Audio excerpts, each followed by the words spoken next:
Hello everyone, welcome you all to the net pharma. So आज का हमारा topic है थ्योरीज ऑफ साइज रिडक्शन। जो लॉज गवर्न करती हैं साइज रिडक्शन को, उसमें 3 लॉज पर वो बेस्ड हैं: किक्स लॉ, रिटिंगर्स लॉ और बॉन्ड्स लॉ। तो बेसिकली हमें यही देखना है कि जब हम साइज रिडक्शन कर रहे हैं किसी भी पार्टिकल का, तो कौन कौन सी ऐसी लॉज हैं जो उस पूरे प्रोसेस को गवर्न करती हैं। तो उसमें ये बेसिकली ये बता रहे हैं कि ये कुछ लॉज हैं। जब आप कोई भी पार्टिकल का साइज़ रिड्यूस करते हो, सपोज़ हमारे पास कोई पार्टिकल है और हम उसका साइज़ रिडक्शन करते हैं, तो हम बिगर पार्टिकल को एक स्मॉल पार्टिकल्स में तोड़ते हैं। सपोज़ अगर हमारे पास ये एक बड़ा पार्टिकल है और हम उसका साइज़ रिड्यूस, हम उसको तोड़ रहे हैं स्मॉल पार्टिकल में, और उसको तोड़ रहे हैं स्मॉल पार्टिकल में और बारीक कर रहे हैं और छोटा पार्टिकल बना रहे हैं, तो हम क्या देख रहे हैं कि जब हम इस पार्टिकल को रिड्यूस करते हैं बहुत सारे स्मॉल साइजेस में, तो एनर्जी ज़्यादा लगती है उसको तोड़ने में। आप ये समझिए कि जब आपके पास एक स्टिक है, बड़ी स्टिक है, आप इसको तोड़ना चाहते हो तो ये इजीली टूट जाएगी 2 भाग में। लेकिन अगर मैं आपको एक छोटी सी स्टिक दे दूं कि आप इसको तोड़िए, तो आप इसको हाथ से पकड़ भी नहीं पाएंगे। तो उस केसेस में आप ये कह सकते हो कि आपको उसे तोड़ने में बहुत ज़्यादा एनर्जी लगेगी। ऐसे ही अगर हम पार्टिकल साइज़ की बात करें, तो इसमें सिर्फ यही कहा गया है कि जितना ज़्यादा आप किसी भी पार्टिकल के साइज़ को कम करते चले जाएंगे, उतनी ज़्यादा एनर्जी लगेगी। और इसी तरह से बड़े पार्टिकल के डायमीटर को हम d1 से डिनोट कर रहे हैं और d2 से हम डिनोट कर रहे हैं छोटे पार्टिकल के डायमीटर को। अब आ जाते हैं किक्स लॉ पे। अब किक्स लॉ कहती क्या है, इस बात को आप सबसे पहले समझेंगे। जैसे हमने पार्टिकल साइज में समझ लिया है कि d1 जो होता है वो बड़े पार्टिकल का पार्टिकल साइज है, डायमीटर है, और d2 क्या है, छोटे पार्टिकल्स का डायमीटर। तो ये कह रही है the energy required to reduce the size of particles is proportional to the ratio of the initial size of a typical dimension to the final size of that dimension।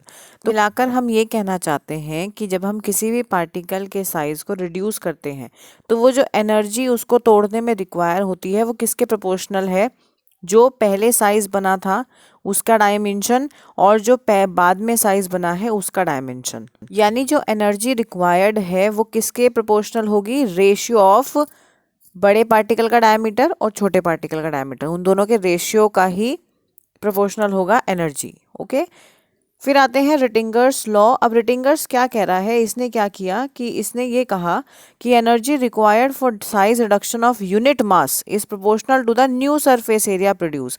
यानी कि अगर हमारे पास पहले एक बड़ा पार्टिकल था और उसको हम छोड़कर उसको छोटा करके हम उसके 2 पार्टिकल बना रहे हैं, तो इसका मतलब ये 2 सरफेस एरिया प्रोड्यूस हो गए, 2 नए सरफेस एरिया बन गए। इसको तोड़ेंगे, अगर हम 4 सरफेस एरिया इसके क्रिएट कर रहे हैं तो वो 4 हो गए। ऐसे ही 4 को तोड़कर अगर हम 8 सरफेस एरिया क्रिएट कर रहे हैं तो वो नए 8 सरफेस एरिया हो गए।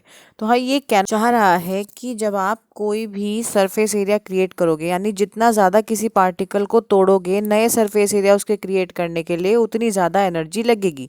यानी कि जितना ज़्यादा सरफेस एरिया इंक्रीज होता चला जाएगा तोड़ने की वजह से, उसको साइज रिड्यूस करने की वजह से, उतना ज़्यादा आपकी एनर्जी बढ़ती चली जाएगी।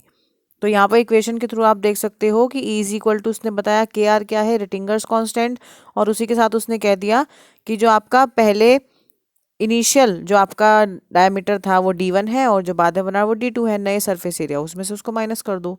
अब बॉन्ड्स लो क्या कहती है, बॉन्ड्स ने क्या किया, एक नया कॉन्सेप्ट लेकर आया। उसने जो हम एनर्जी एनर्जी कह रहे थे, उसने क्या किया, उसको वर्क कहा।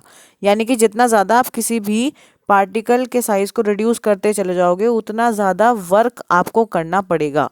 उसने एनर्जी नहीं कहा, उसने इसको वर्ड को चेंज कर दिया कि वर्क लगेगा। तो उसमें बस इतना सा ही फ़र्क है कि किसी पार्टिकल के साइज को जितना ज़्यादा आप रिड्यूस करते चले जाओगे उतना ज़्यादा आपको वर्क कंज्यूम करना पड़ेगा।